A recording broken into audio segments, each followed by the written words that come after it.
The Spirit is like breath, as close as the lungs, the chest, the lips, the fogged canvas where little fingers draw hearts, the tide that rises and falls 23,000 times a day in a rhythm so intimate we forget to notice until it enervates or until a supine yogi says, "Pay attention," and its fragile power awes again.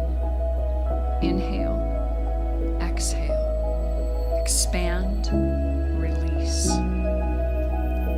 In the beginning, God breathed, and the dust breathed back oxygen, water, and carbon dioxide to make an atmosphere, to make a man. Job knew life as the breath of God in my nostrils, given and taken away.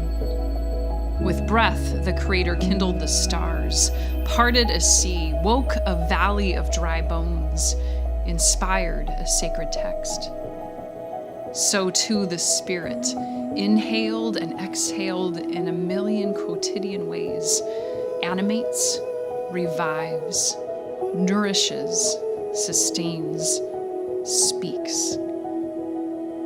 It is as near as the nose and as everywhere as the air, so pay attention. The Spirit is like fire, deceptively polite in its dance atop the wax and wick of our church candles, but wild and mercurial as a storm when unleashed. Fire holds no single shape, no single form. It can roar through a forest or fulminate in a cannon. It can glow in hot coals or flit about in embers, but it cannot be held. The living know it indirectly, through heat, through light, through tendrils of smoke snaking through the sky, through the scent of burning wood, through the itch of ash in the eye. Fire consumes. It creates in its destroying and destroys in its creating. The furnace that smelts the ore drives off slag, and the flame that refines the metal purifies the gold. The fire that torches a centuries-old tree can crack open her cones and spill out their seeds. When God led his people through the wilderness, the Spirit blazed in a fire that rested over the tabernacle each night. And when God made the church, the Spirit blazed in little fires that rested over people's heads. Quench not the Spirit, the apostle wrote. It is as necessary and as dangerous as fire, so stay alert, pay attention. The Spirit is like a seal, an emblem bearing the family crest, a promise of belonging, protection, favor. Like a signet ring to soft wax, the Spirit impresses the supple heart with the power and prestige of God, and no one, not kings, not presidents, not the wealthy, nor the magisterium, can take that identity away. The bond of God is made of viscous stuff.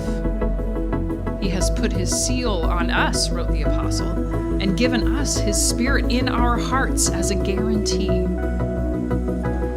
In the rite of baptism, the presence of the Spirit is given in the believer's life, and a thumb to the forehead reminds God's children of their mark, the seal of the gift of the Holy Spirit.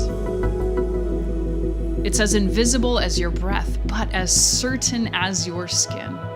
So pay attention. Don't forget who you are.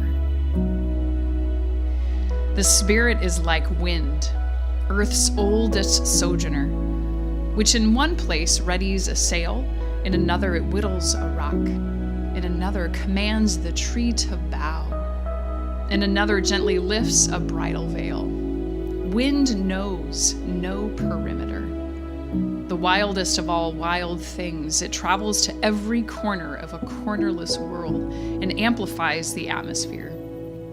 It smells of honeysuckle, curry, smoke, sea. It feels like a kiss, a breath, a burn, a sting. It can whisper or whistle or roar, bend and break and inflate. It can be harnessed, but never stopped or contained.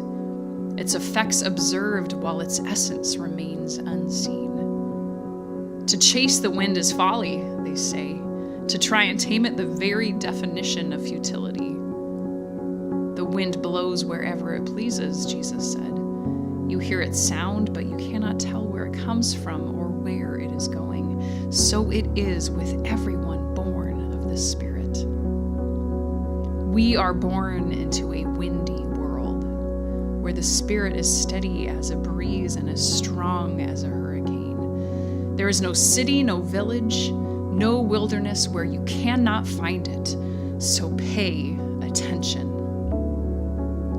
The Spirit is like a bird, fragile alloy of heaven and earth, where wind and feather and flight meet breath and blood and bones. The rabbis imagined her as a pigeon, the Celts a wild goose.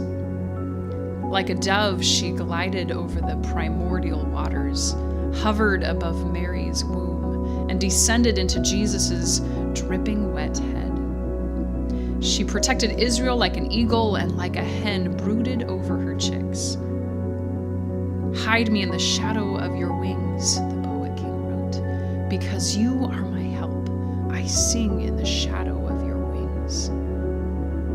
The Spirit is as common as a cooing pigeon and transcendent as a high-flying eagle. So look up and sing back. Catch the light of God in a diaphanous scrim of wing. Pay attention. The Spirit is like a womb from which the living are born again. We emerge, lashes still wet from the water, eyes unadjusted to the light, into a reanimated and freshly charged world. There are so many new things to see, so many gifts to give and receive, so many miracles to baffle and amaze, if only we pay attention. If only we let the Spirit surprise and God catch our breath.